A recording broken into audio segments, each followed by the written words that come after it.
Hello everyone, আমি Barsha. Welcome to my channel. একটা নতুন ভিডিওতে আপনাদের সবাইকে স্বাগত।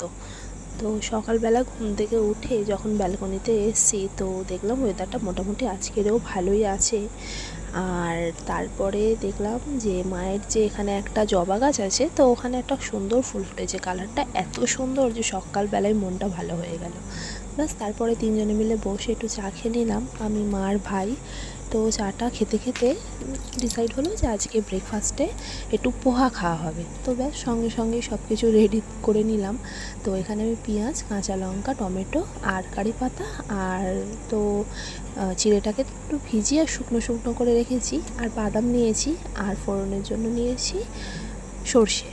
তো চলুন দেখাই কীভাবে বানিয়েছি। তো আমি এখানে প্রথমে কড়াতে একটু তেল নিয়ে তেলটাকে একটু গরম করার পরে কারি পাতাটা দেবো, আর দেবো তাতে একটুখানি সর্ষে।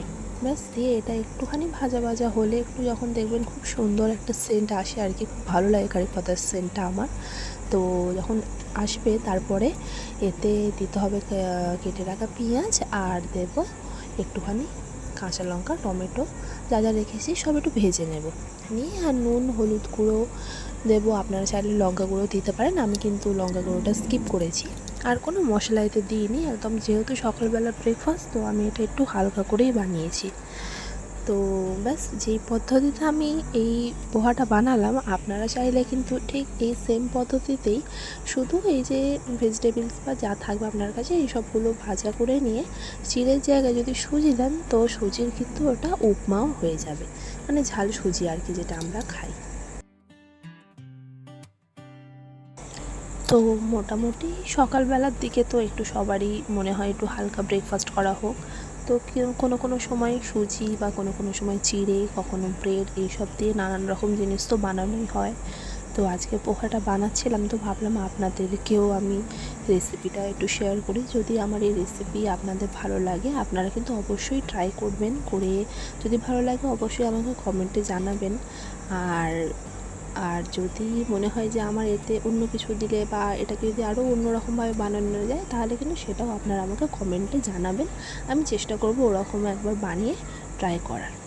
তো চলুন, এটা মোটামুটি হয়ে এসছে। শেষে একটুখানি দেব ঘি, আর একটুখানি চিনি দিলেও খুব ভালো হয়। তো আমি একটু চিনি ছড়িয়ে দিয়েছিলাম।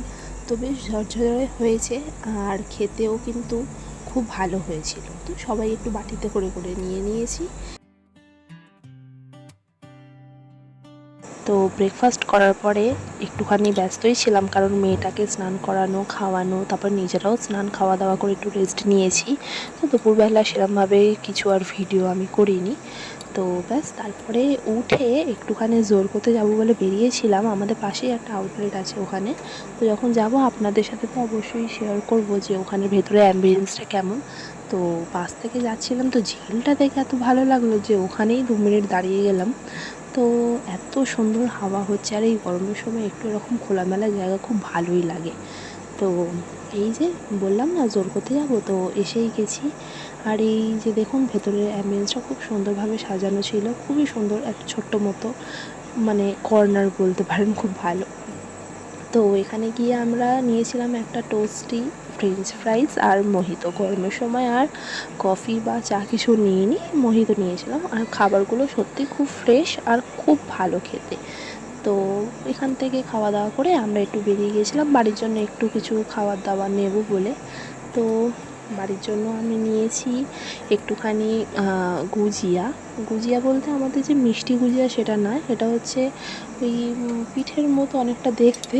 তো ওই গুজিয়া, আর নিয়েছি ভেজ পাফ, আর নিয়েছি ভেজ পিৎজা। তো ব্যাস এই সবগুলোই নিয়েছি। তো এগুলোই খাওয়া দাওয়া হবে, বাড়িতে মা আছে, ভাই আছে, খাওয়া দাওয়া হবে। তো চলুন ভিডিওটা তাহলে এখানেই আজকে শেষ করছি। যদি আমার ভিডিও ভালো লাগে অবশ্যই লাইক করবেন, কমেন্ট করবেন, আমার চ্যানেলটাকে সাবস্ক্রাইব করবেন। আরও আমার ভিডিও দেখার জন্য আরও নতুন নতুন ব্লগ আমি আপলোড করব। তো ঠিক আছে, আজ তাহলে আসি, আবার আসবো নতুন কোনো ভিডিও নিয়ে। ততক্ষণের জন্য টাটা।